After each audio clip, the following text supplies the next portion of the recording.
Hey everyone, thanks for checking out another video. This week we're going to dive into the cinematography on a short film I got the chance to DP in 2022 called Pruitt Igoe.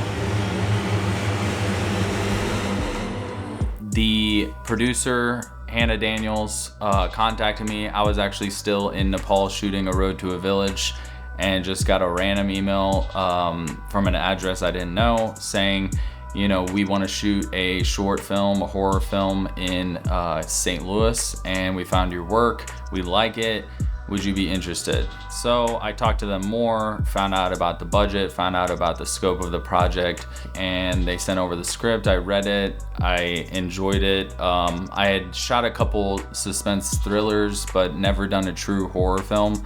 I thought as a DP, it would be a way to express myself in a totally different way as far as that dark, gritty look I hadn't been able to do on the previous projects because it just wouldn't suit them. So after I had the script and before we were gonna go into shot listing, the first thing I like to create is a mood board. This is pulling frames from different movies or paintings or still photography and showing the director kind of the idea I have for the color palette, the framing of close-ups or medium shot, but also just the general mood of the film. The look of the film I was going for, as you can see, was this mercury vapor green from streetlights for the exteriors and the tungsten warm on the interiors. So a lot of the frames I used were from The Purge. Some are from Euphoria, some are from Seven. The Euphoria shots were my inspiration for this running sequence in the alleyway with kind of hard backlight mimicking the moon. And then the Purge stuff is more like when they're near to the house, kind of a mixture of Seven and The Purge. So how were we gonna prep? The director was in Oakland, California. I'm here in St. Louis. And that's where this app comes in, Concepts and Zoom. A lot of Zoom. We did Zoom calling, reading the script. I was able to go to the location with my gaffer and shot all these photos of it. And using the Artemis Pro app, I was able to put in Alexa Mini, Airy Raw, OpenGate, 239, a 2x anamorphic. And then I took that into Concepts and I kind of drew out a rough layout of the location. It was all one house, the road in front of the house, and the alleyway behind the house. Once I had the shots of the location and this diagram drawn out, me and her spent hours over Zoom talking through the blocking long distance. So she would say, okay, this person is gonna walk through here, stop right here. This other actor is gonna come back here, they're gonna sit here. And then I could say, okay, well then we'll put a light up here and have the camera on a dolly and dolly to the center frame or something like that. We talked through everything, we shot designed it, and then we had a storyboard artist storyboard everything out. On the two features, I didn't really have the luxury of doing that, but because she contacted me so far out and it was a shorter project, meaning it was a 2-day shoot, I felt like we could get as detailed with the planning so that with the minimal time we had, we could accomplish a lot more.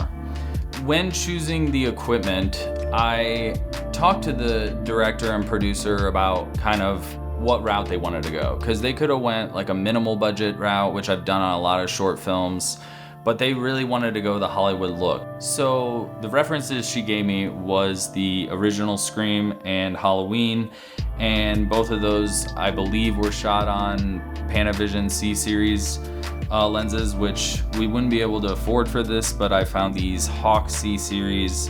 They're like Lomo round front anamorphics. I had my Alexa Mini, and then when I talked to the gaffer about the nighttime sequences, we knew we needed a very large light up high, so we ended up being able to find an 80-foot Condor, which is a telescoping crane, so you can get it out of the way and get your light up and over a street, because basically it's like a large truck with a crane on top, so you drive You can park it in any different position, then telescope out. How we ended up getting those things was you kind of have to go through construction companies, and you basically place your order, they drop it off at your location, and then you have to have like a certified Condor driver, which we had. One of our grips was our Condor grip. For the first shot of the film, I actually got to go up and mount the camera and be in like a harness and all that kind of stuff. So that was pretty fun. But most of the film, it was used for the 18K and then one other light. So we had an 80-foot and a 65-foot crane and a Fisher 11 for all the smooth dolly work. We also had sky panels, M18s, some Aputure lights, some Pavo tubes. So now that we covered the equipment, let's dive into the actual cinematography and breakdown. We have the first scene, which is this boy walking with these two guys. The dolly track is laid like right here, and I wanted to be tracking center framed on the boy. So these two guys are walking on the outside of the track, and then he's walking in the middle of the track. And in order for him to not trip on the track, we ended up having to lay down some wooden planks so that he can continue walking. So that shot is mostly natural light, just around golden hour. And we had a bounce where some grips had it on wheels and they could walk with. So that's how we accomplished the exterior day stuff. Let's get into the interior scenes before the Drauger, as he's called, is in the film. So this is our main subject, China. She is just dancing, hanging out with her dog, listening to music. I believe it was nighttime already. This is the second day. So we did all the exteriors on the first day and all the interiors on the second day. So we had to put outside these windows a large diffusion and then bounce a sky panel or M18 to create at least some exterior light. And then what's keying her is a sky panel right over here.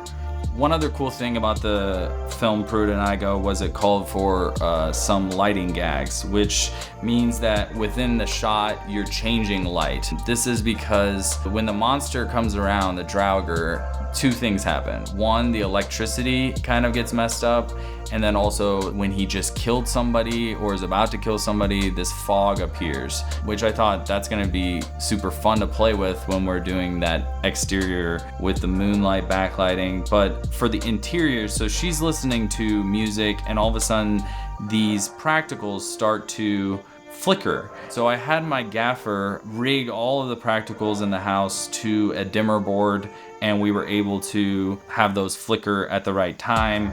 And so she gets nervous and she walks back here to grab a taser, and she heard some knocking on the back door.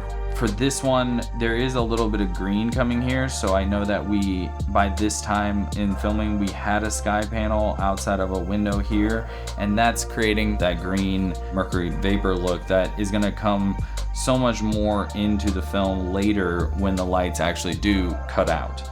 So she goes back here and it's her ex-boyfriend at the door. I shot those in these two over the shoulders with the door between them. She doesn't want him around, and so that's a way of visually show that their relationship is not in a good place. So they have this conversation through the door. He finally convinces her to let him in, and then we go to this two shot of them sitting at the table. One cool thing that we did was to drill small screw holes into the ceiling and mount a plate to hold one of the Pavo tubes, the Nanlite Pavo tubes, up here above. So we're still backlighting them. And then we have this practical in the frame. So that Pavo tube is mimicking what that practical is doing. And that's really it for that shot. And the same thing over here. This key on his face is a Pavo tube on another ceiling mount over here. And then outside we have that sky panel doing the mercury vapor green coming and hitting the door over here. I don't think we put any bounds or neg, so this separation on his face is coming naturally just from those two lights. So they're sitting at this table over here, and then they get up and he follows her over to this counter. Well, the countertop, when they're standing, is a totally different level.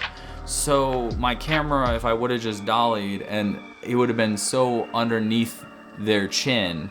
The cool thing about the Fisher 11, it has a hydraulic head, and the cool thing is we could dolly and raise the camera simultaneously to achieve that shot. So the Fisher 10 or Fisher 11 is a little bit smaller, so it's better for tighter spaces like this. Those are great tools to have, and I couldn't have created the camera movement that I did in this film without it.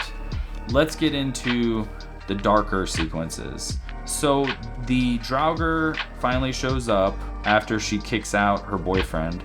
The lights start flickering again, and bam, now he's inside. The lights go out. So now we just have that mercury vapor coming in from the windows. We have no practicals inside.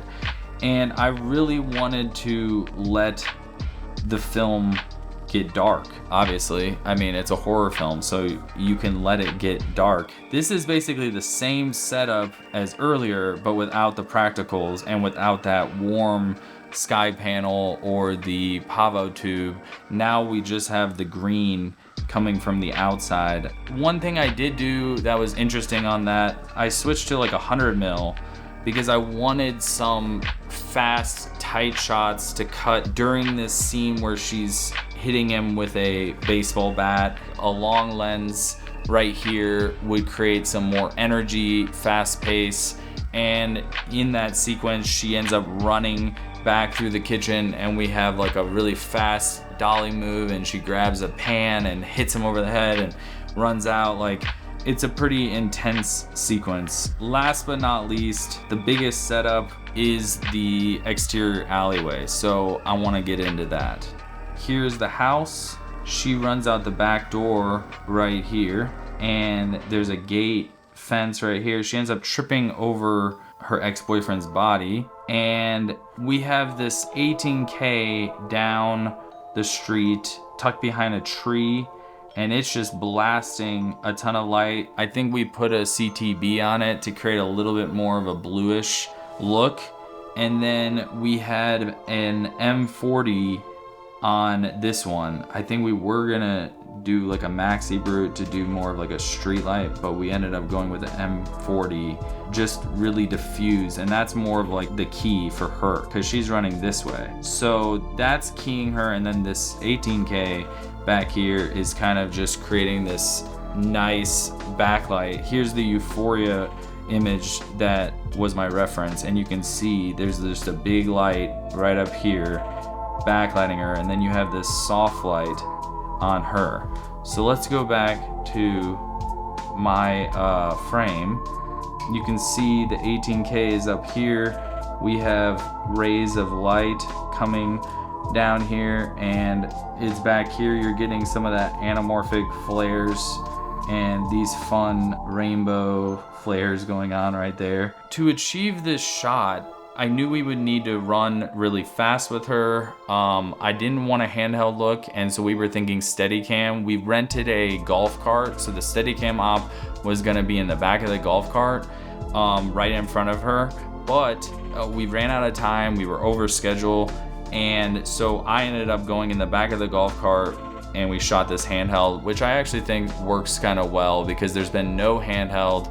She already confronted him, but now he ends up hitting her with this hammer of his, and she blacks out. Handheld in a golf cart and with those two lights. I think it turned out great. So that was the breakdown of the cinematography on the short film Pruitt Igoe. Hope you enjoyed it. If you did, hit the like button, subscribe, tell a friend, share, whatever.